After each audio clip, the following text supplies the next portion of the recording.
Anyway, let's get started. I'll obviously share my screen.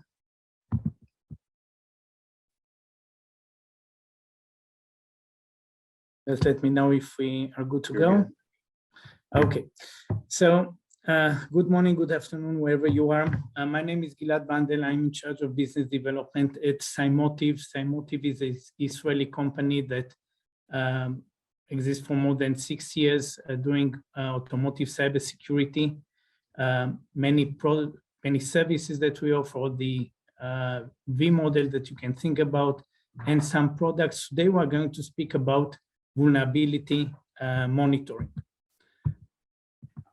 So let's understand why we need it.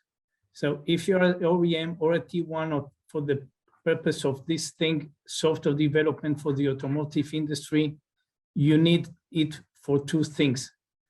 You need to understand that there are risks emerging out of the software that you are running. So if first of all, you need to comply with regulation and homologation, otherwise the vehicle will not meet the road, will not be able to market it. Make this happen, you need to have an intrinsic secure development process, and it needs to be documented because you need to provide evidence, report artifacts, whether you're a tier 1 or an OEM. So let's look at the life cycle of the vehicle. And let's look at it from two perspectives, the tier 1, tier 2 for this matter, and the OEM. So we have the development phase, we have the type of approval, which is a point of time, it's not a real phase, and we have the long post-production phase. So many OEMs today develop their own software. Tier 1s and tier 2s obviously develop software. And during the development phase, you need to manage the software risks that emerge from vulnerabilities. It is much better to address those as early as possible in the process and not reach the end of the process and then discover that you have vulnerabilities, and then you have to go back, replace packages, replace libraries, update your operating system. Very, very expensive. So it is a wise thing to do to manage and mitigate and address vulnerabilities during the development process. Next, we reach the milestone of type approval.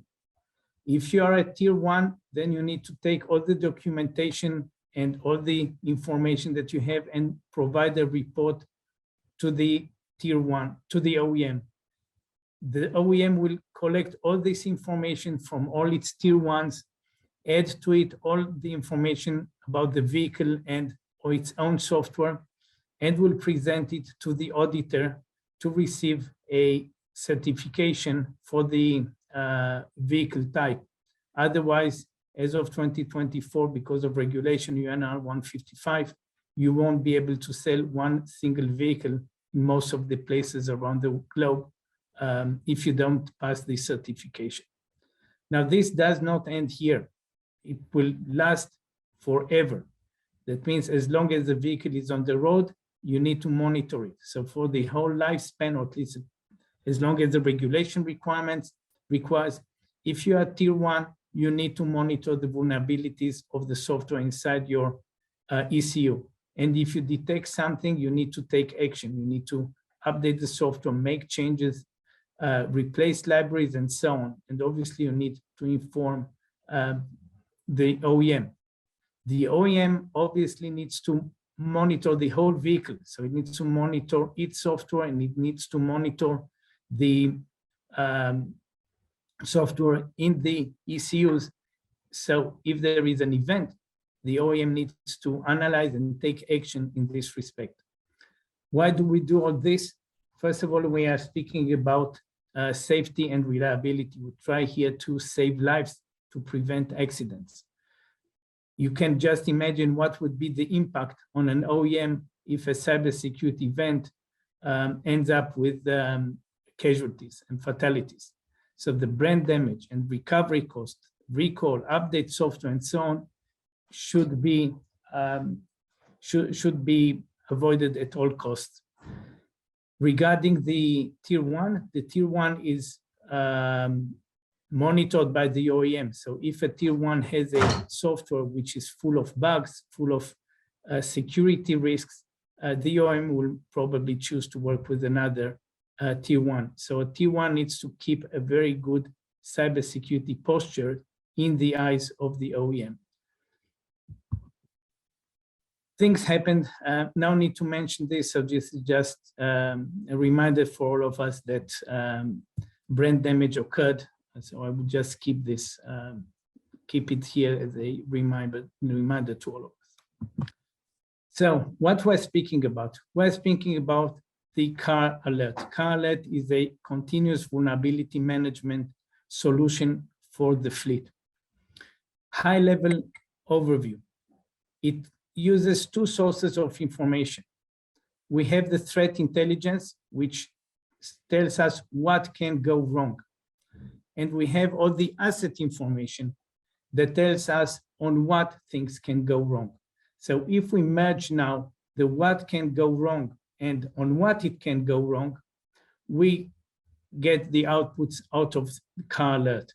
So those outputs are list of vulnerabilities, list of exposures, the risks which are posed to the vehicle.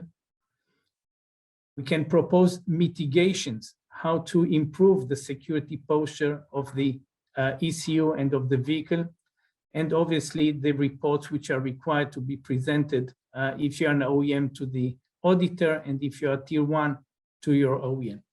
So this is very high level about CarAlert. Let's drill down a bit more into what it is actually, what this product is all about. So first of all, it is field proven. It's already running and it being used by OEMs worldwide.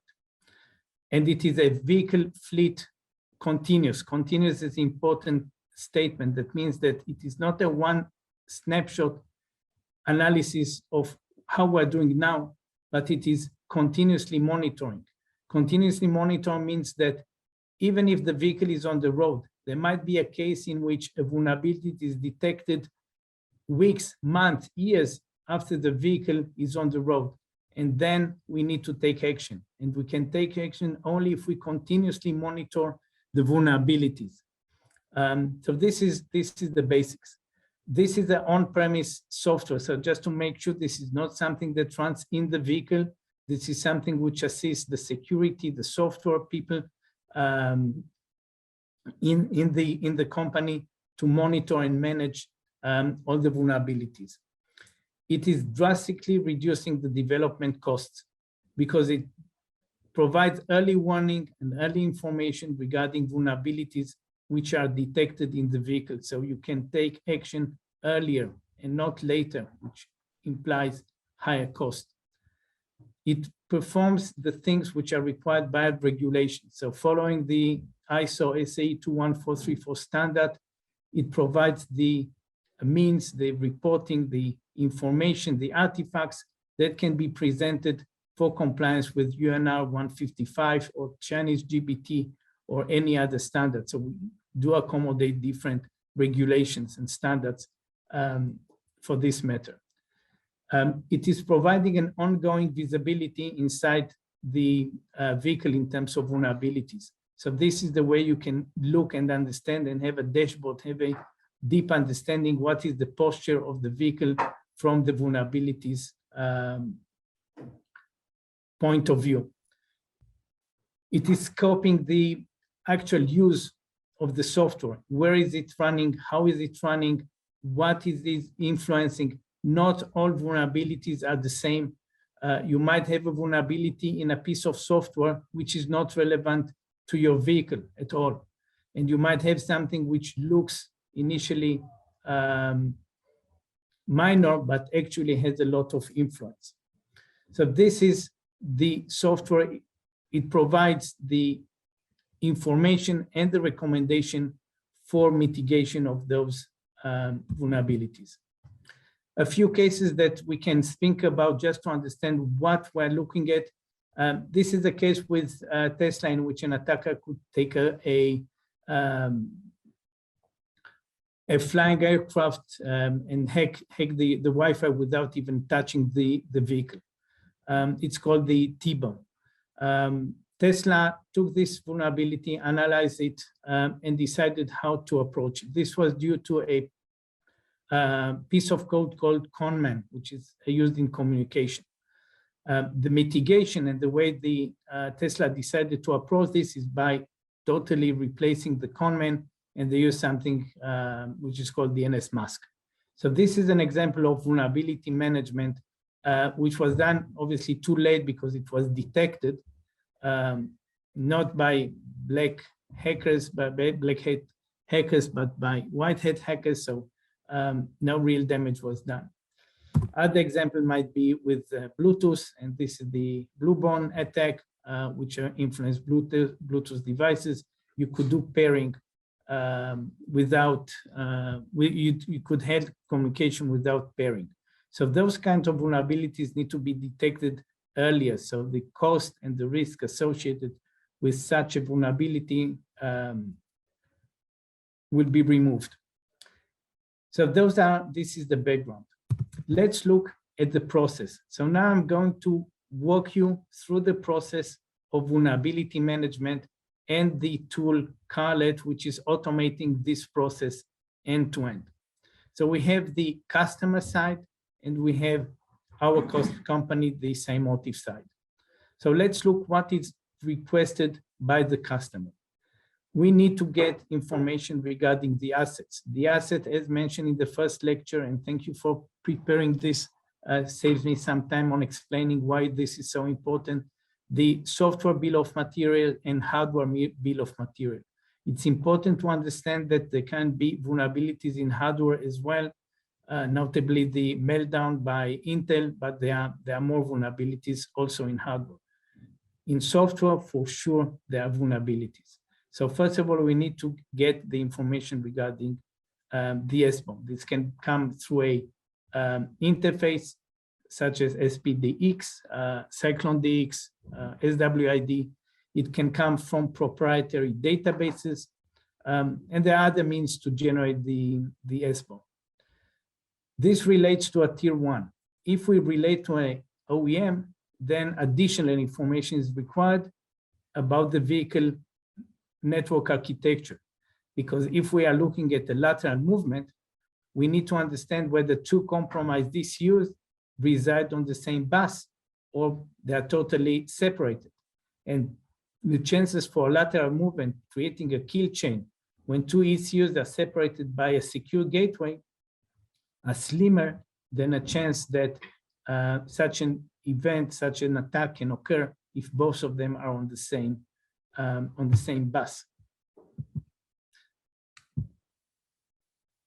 Another source of information is the threat intelligence. This is generated by us. So we have crawlers and we have sources of information and we collect information regarding threats. Threats can be available from public sources, CVs from NIST, NVD, from ExploitDB. Sorry, this is the wrong slide for some reason. Sorry, so this was the right slide. We are looking at the dark web as well. And we have our own analysts and cyber experts and penetration testers which find vulnerabilities. So we have this huge database of publicly available darknet and our own proprietary CVs that we have. By the way, we tend to share our CVs with the community because we think that this is the right way to do and not keep your vulnerabilities that you just found for yourself. So those are the basic sources. One from the customer, second one from our own databases. Next phase is profiling. So in this phase, the CarAlert analyzes the software, analyzes the ECU, and it is profiling. So we're looking at ECU details. There are several partitions in the ECU. We need to understand those partitions and the functions that they have, because the function might influence the risk that it poses. Which software packages are inside? We create a digital twin of the ECU so we can analyze outside of the ECU what would happen inside the ECU. And we create a dependency map between pieces of software, between libraries, between ECUs. This way we have a deeper understanding of the ECUs and of the vehicle. Next phase, we go to analysis. When we analyze the ECUs and the software and the bill of material, we match those CVs relevant to each ECU. So now we can tell what are the severities and which CVs apply to each ECU. We can determine what type of attacks can be launched on the specific ECU. You might have different attack types which relate to different ECUs, and then understand what exploits are there and how can this be used by an attacker to damage the vehicle. Following the analysis phase, we go to the assessment. It's important to understand that in risk management, we can come with our own canned and proposed risk management methodology.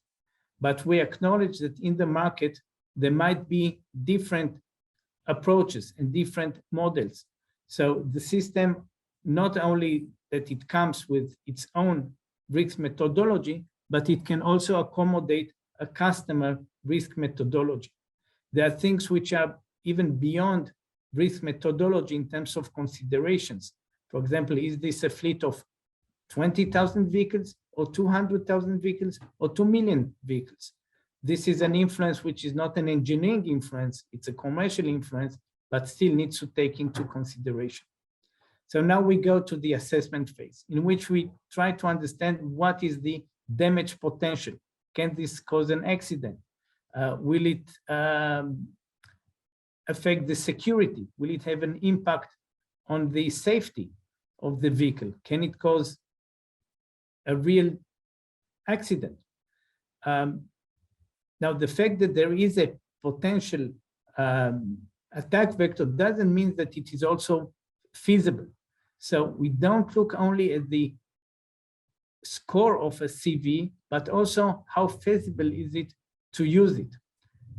What would be the impact on the vehicle? What is the risk vector? What would be the attack vector? All this is part of the assessment, and this is a very important information going to the last phase.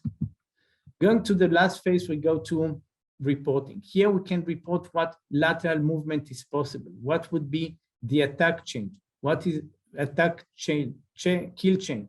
What is the attack vector? What is the attack surface? In the dashboard, we can also see a heat map in which we understand where are the highest risks. So we aggregate and we provide a good picture of how these things look in a very clear and visual fashion. What would be the top risks? Then we come with recommendations. Recommendation for mitigation, for risk reduction. So we propose that you apply a patch to a library. We propose that you go and replace your package with another package because this one is going to give you a hard life. We provide reports required for compliance. So all the artifacts, all the evidence required by the fact that this process was conducted are provided if you are tier 1 to the OEM, if you're an OEM to the auditor, proving that you follow the standard, the 21434 standard, and the vehicle is monitored for cybersecurity risks. This product can also interface to local systems. We acknowledge that there might be a ticketing system, for example, in which, such as Jira. This is not any advertisement for Jira, but common practice, common product, you can use it. We can open tickets, and if a ticket is closed, then we can change the risk and update our score of the vehicle or of the ECU. So this is the end-to-end thing. I want to spend a few minutes on mitigation plan, and risk minimization. All this process is conducted for one major purpose: risk minimization. So you can do risk minimization only if you have all the information gathered before. So you need to know the assets, and you need to know the threats. You need to profile the ECUs, do the analysis, find the risks and score the risks, and then select which risks you are going to address. And this is the mitigation plan. The mitigation plan takes into account several considerations. For example, which vulnerabilities pose the highest risk to the vehicle, but also what would be the cost of fixing a vulnerability. You might have a limited budget, and then you need to prioritize. And part of the prioritization is not only the score or the risk to the vehicle. Obviously, the critical one you must fix, but the lower priority ones you still want to fix, and you need to prioritize, and you need to optimize on how to spend the limited budget on the fixing the vulnerabilities. So this phase is the final phase and most important phase that you should reach. This is a never-ending story, because once you complete the mitigation and the risk reduction, you start again the process to make sure that nothing new was detected, to make sure that score currently is the best one that you can reach. So this is the end-to-end story. Looking at a few things, the take-home message. Take-home message relates to a few things. First of all, it needs to be a continuous vulnerability management. And this is a major cornerstone of any cybersecurity management system. So if you have a CSMS, use our CSMS. We have a CSMS product as well, separate lecture on this thing. This is a feed to the CSMS. So all the reporting and all the management of risk and all the controls need to be in sync with the CSMS, since this is a requirement by compliance, and this is the best way to have a safe vehicle. Asset acquisition is an issue. As the supply chain is an issue, especially if you are an OEM. Yes, there are requirements, but still this is an issue. We can relate this separately, but keep in mind this is a real challenge.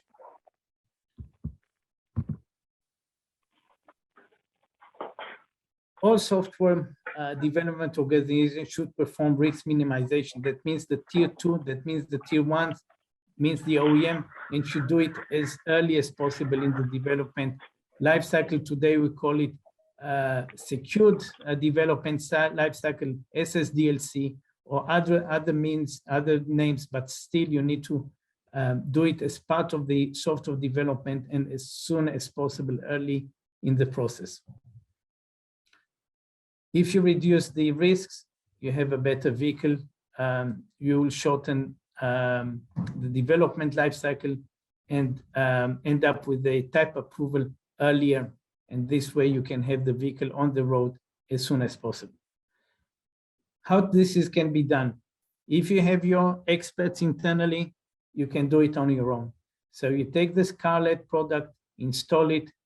We provide the full support to it, implementation, tailoring, integration.